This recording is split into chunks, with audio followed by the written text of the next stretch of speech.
Comment tester une pompe à essence? Alors, on a une flèche ici, voilà, tac, et après ça repart au carbu. Voilà.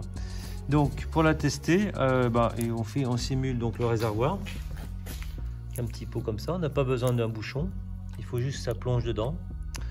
Et là, on appuie sur la petite gâchette qui est elle normalement actionnée par un pointeau.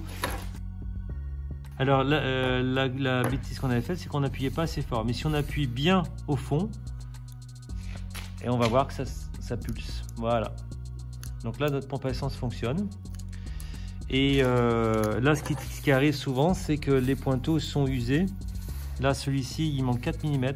Là, on voit qu'il est usé. Il est plat, en fait. Et là, la pompe à essence ne fonctionnera pas parce que ça donnera un petit effort.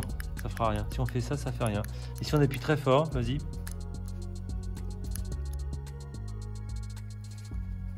Voilà, on a l'essence qui sort. Voilà. Montage de la pompe à essence. Donc, mettre de la Loctite 50 518, ok. Ensuite, mettre le premier joint. Voilà. Ensuite, on met ça. Mettre la bakélite, donc qui est préalablement graissée.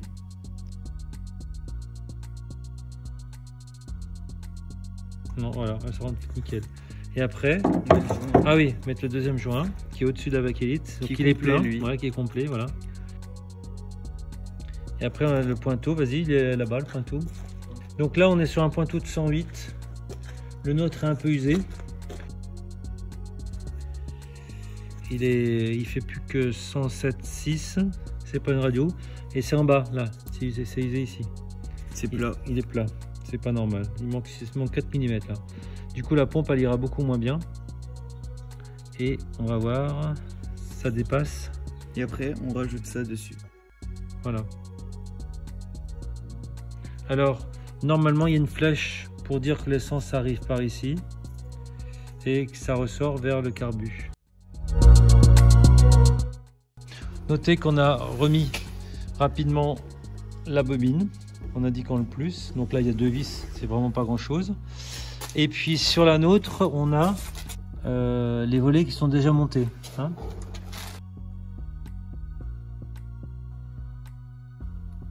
Voilà, donc ce qui est important à savoir là-dessus, c'est que on a sur donc au niveau du cylindre 1, on a le carbureteur qui va monter, qui va descendre, qui va actionner le volet ici, qu'il faut raccrocher donc ici.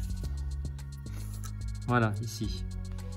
Donc c'est ça le truc à savoir. Après, la turbine, elle se positionne très facilement entre les deux tôles cylindres. Donc elle se met, voilà, on glisse sur le radiateur d'huile. Et puis elle se positionne sur les couvre-cylindres assez facilement. On a enlevé le carburateur en fait. On l'avait mis avant, mais on l'a enlevé. Le carburateur, c'est quasiment la chose qu'il faut mettre en dernier, parce qu'à chaque fois, elle gêne. Voilà. Donc là, on va mettre en place la tige du Calorstar. Donc on a dévissé. Là, donc le Calorstar est dévissé ici. Ah voilà. Pour avoir un peu de mou. Voilà. Voilà, il est complètement dévissé comme ça. On a du mou sur la tige du Calorstar. Là, le but, c'est de mettre la gâchette. Voilà. Et donc quand il est en position haute, il est ouvert. Ah oui. Donc c'est plus simple. C'est plus simple quand les volets sont ouverts. Voilà. Donc, au sujet de la turbine, on l'a remise. Alors, petite remarque, donc. Il y a 2 vis, une de ce côté-là et la même de l'autre côté. Et ce qu'il faut bien voir aussi, c'est que là on était à 2 parce que pour rentrer la turbine, il faut la rentrer à l'intérieur des tôles cylindres. Tout là. Donc il y en a un qu'un tournevis qui met. Voilà, la turbine elle est vraiment à l'intérieur des tôles cylindres. On voit bien avec le rouge d'ailleurs, c'est super pratique. Revisser la vis du Calorstar qui est ici, tiens, voilà. Cette vis là, il faut la resserrer parce que comme on l'avait desserré pour remettre la tige du Calorstar ici. La mise en place du carbu, en fait, on l'a remis, enlevé. En fait, on l'a mis quasiment en dernier parce que ça gênait pour la turbine. Donc, il faut fixer le collier de la dynamo, enfin non, de la dynamo. Donc pas de difficulté particulière, faut passer en dessous et puis voilà, serrer. Deux petits clips, on va dire, servent à guider les câbles. Ils sont fixés sur la turbine. Voilà, qui se met là. Avec les câbles. On met les câbles dessus, comme ça bouge pas, c'est nickel. Voilà, et l'autre se met à droite. Ça évite qu'il se balade, voilà. Le CalorSta.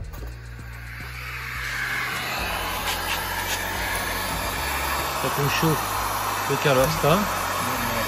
Et après on regarde ce qui se passe au niveau des volets.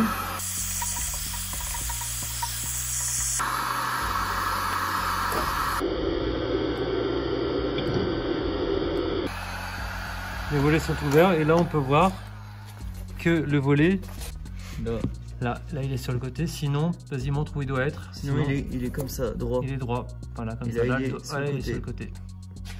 Là donc il est chaud. Place de la tôle, donc là c'est celle de gauche. Il y en a une de chaque côté, une là en dessous. Voilà, qui vient tenir le courroie-cylindre d'à côté. Voilà, donc on en a une comme cette petite, et puis on a la même de l'autre côté. Enfin, un peu la même, quasiment la même, là, si, et qui est un peu plus difficile à mettre parce qu'il faut se faufiler derrière la boîte de chauffe là. Mise en place donc de la tôle sous cylindre. Alors celle-ci, elle est en un seul morceau, voilà, et elle se fixe avec les vis qui sont là sur le courroie-cylindre. Il faut avoir enlevé les boîtes de chauffe pour le faire, voilà. Et après la deuxième. La différence de la deuxième, celle de gauche, elle est en deux parties. Mais sinon, c'est le même principe. Voilà, on a les deux vis qui sont dessus, comme ça. Là. Alors, la plaque du dessous, sous-cylindre, la plaque sous-cylindre, doit être reliée aux boîtes de chauffe. Donc, il y a une patte à relier, la boîte de chauffe qui est là. Et puis la patte qui est là. Donc, ça se relie à notre tôle sous-cylindre. Par des petites vis, c'est les mêmes vis toujours, hein. Voilà. On va placer le câble qui relie la bobine.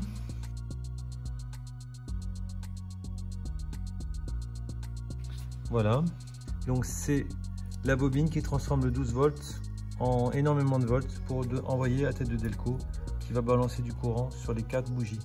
On va brancher donc le fil du starter automatique sur la bobine, donc c'est un plus, et on le met sur le plus de la bobine comme d'habitude. Voilà, le starter est branché. Ici c'est le fil du rupteur qu'on doit brancher sur le moins de la bobine. Le moins de la bobine, il est derrière.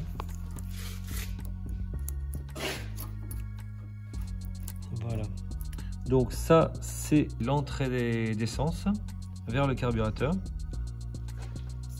qui va se mettre avec un petit serre-joint. Mise en place de la capsule à dépression, enfin du tuyau flexible entre la capsule à dépression qui est dans le carburateur vers la lumière. Alors on y va, vas-y. Donc c'est ici, je vous montre, c'est entre là et là. Donc on a besoin de 34 cm. Donc on va prendre le W40 pour coulisser mieux. On le rentre dans le carbu. Enfin ouais, voilà, dans le carbu vers le haut. Et un petit coup dans la capsule de dépression.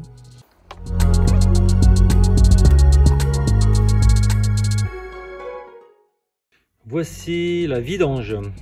Donc on a des éléments pour la vidange. Nous avons la crépine qui va servir à filtrer les impuretés. On a les 6 boulons pour fixer la plaque de vidange.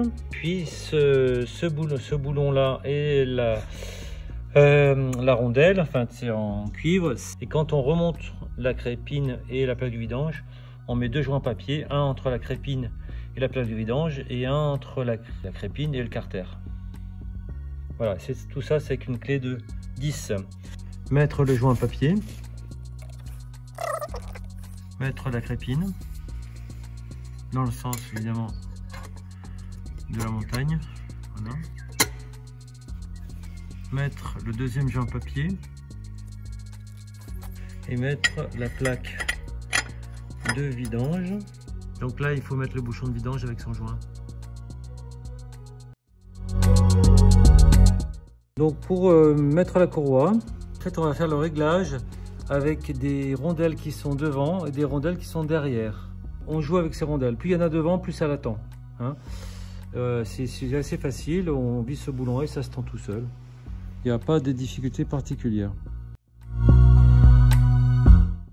Ensuite, il faut remplir de l'huile, finalement, un grand moment. On a un super bouchon de remplissage. Donc on va mettre de l'huile exprès pour ces moteurs là. C'est il faut prendre de la 20-50 ou de la 15-50, sachant que le premier chiffre c'est à froid, le deuxième chiffre c'est à chaud. Il y en a qui mettent aussi de la 15-40, mais bon, là c'est plus vraiment, c'est des moteurs qui sont un peu usés, etc. Il faut même mettre la plus visqueuse possible. Plus les chiffres sont hauts, plus elle est épaisse. Voilà. Donc 20-50 ou 15-50. Et ensuite, ce qu'il faut savoir, c'est qu'il y a 2,5 litres d'huile. 2,5 litres d'huile dans le... Exactement, c'est exactement ça. Il suffit de charger 2 litres 2, 2 litres 3 et on voit la jauge, on ajuste après.